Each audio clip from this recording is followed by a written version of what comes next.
Все мы родом из детства, так сказал Антуан Экзюпери, военный летчик и детский писатель одновременно. Для каждого эта разбитая фраза значит по-своему имеет значение. Для меня это то, что все, что у нас есть сегодня, наш характер, наши пристрастия, почти все начинается с детства. Так и у меня было.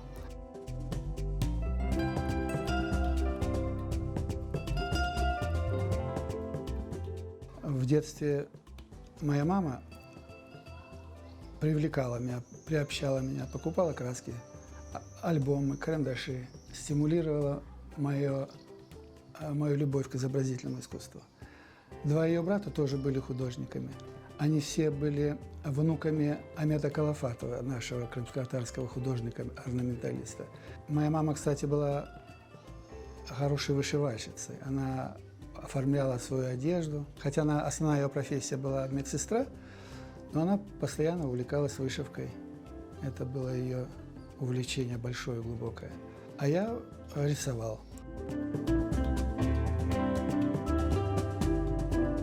Человек должен быть художником в душе и любить это. Это, наверное, такое уже здесь, в голове, то, что руководит и тянет к изобразительному искусству. Наверное, так, наследственно, я думаю. Потому что вот, если, допустим, говорить обо мне, я же, в принципе, нигде этому не учился. Даже ни у кого не учился. То есть у меня не было учителей.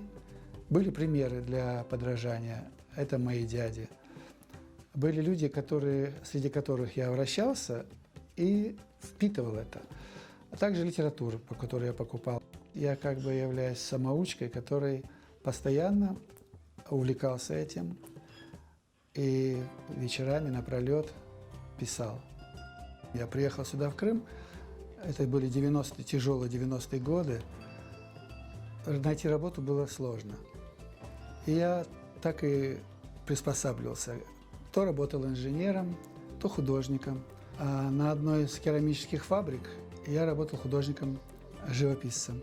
Расписывал керамику. Тогда меня очень сильно увлекала керамика. Это необычный, интересный мир керамики.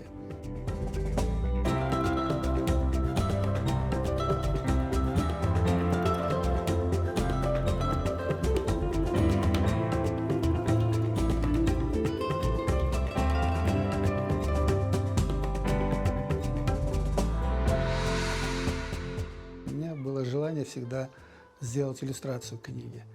Дело в том, что первыми моими книжками были «Серая шейка» и «Гадкий утенок». И названия такие у них серые, неприятные. И иллюстрации были неважные, черно-белые, совсем не детские. И это меня все время возмущало. Мне хотелось сделать их красочными.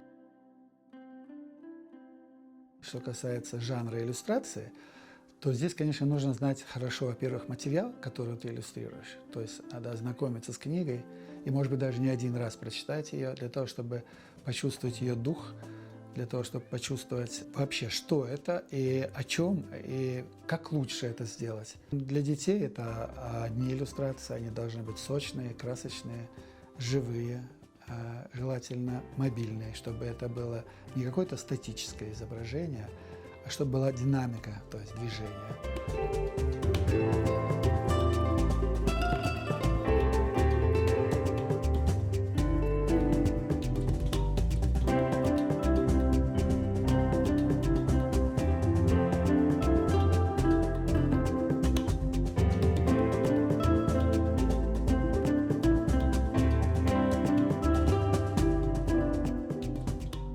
У меня даже в компьютере, знаете, несколько папок есть.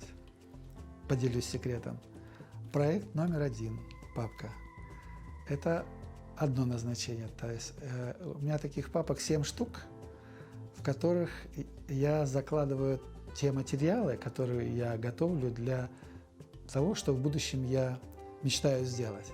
Пока я выполнил только одну папочку. Это раскраска для детей. Я думаю, что мы должны сохранить, обязательно сохранить это то, что наработали наши предки. Сохранить и передать детям, чтобы наши дети знали свою культуру, в том числе и орнамент.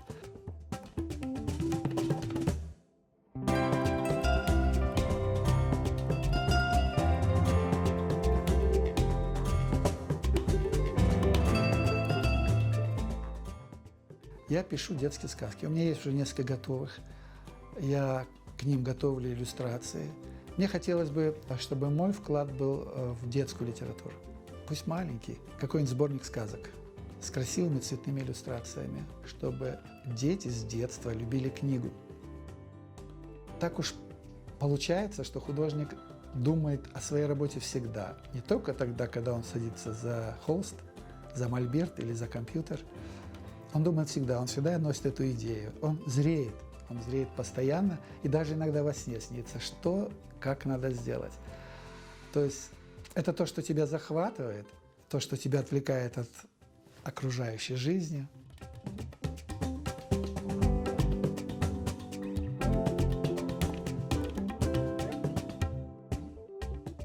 Никогда я не стремился заработать больших денег.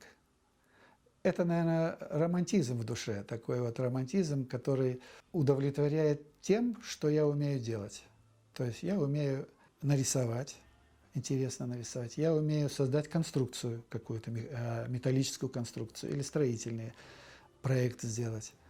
Вот создать что-то такое, что будет нужным, востребованным, что будет интересным, красивым, не просто, допустим, спроектировать дом, а чтобы этот дом был с интересной и удобной архитектурой. Когда ты способен сделать что-то лучше, чем было до тебя, и желание удивить, и желание помочь человеку в чем-то, вот это меня всегда удовлетворяло больше, чем, допустим, большое количество денег. Хотя это тоже хорошо, но это не было первой целью для меня никогда.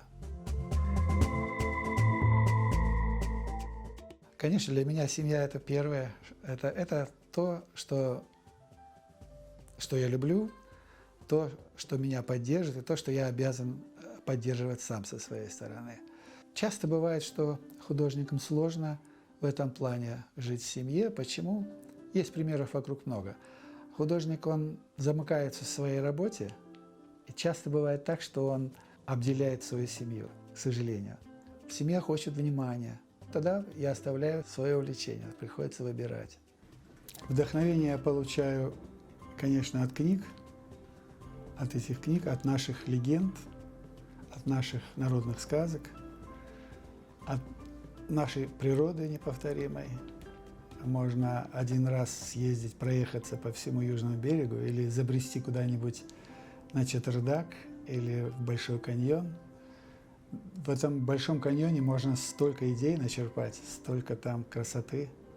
Конечно, когда это все видишь, душа размягчается, раскрывается, и хочется сделать что-то красивое, похожее.